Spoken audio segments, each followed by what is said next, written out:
بسم الله الرحمن الرحيم أرأيت الذي يكذب بالدين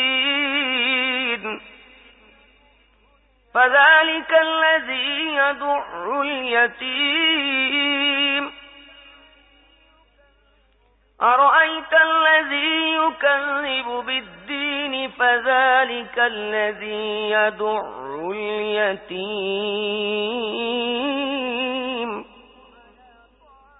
ولا يحض على طعام المسكين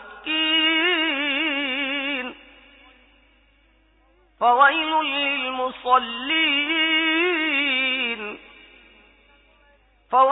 للمصلين الذين هم عن صلاتهم ساهون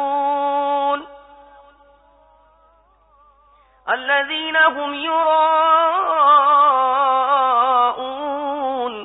ويمنعون الماعون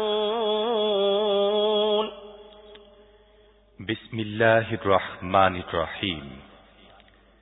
তুমি কি তাকে দেখেছো যে আখিরাতে পুরস্কার ও শাস্তিকে মিথ্যা বলছে? সেই তো এতিমকে ধাক্কা দেয় এবং মিসকিনকে খাবার দিতে উদ্বুদ্ধ করে না। তারপর সেই নামাজীদের জন্য ধ্বংস যারা নিজেদের নামাজের ব্যাপারে গাফলতি করে, যারা লোক দেখানো কাজ করে এবং মামুলি প্রয়োজনীয় জিনিসপাতি লোকদেরকে দিতে বিরত থাকে।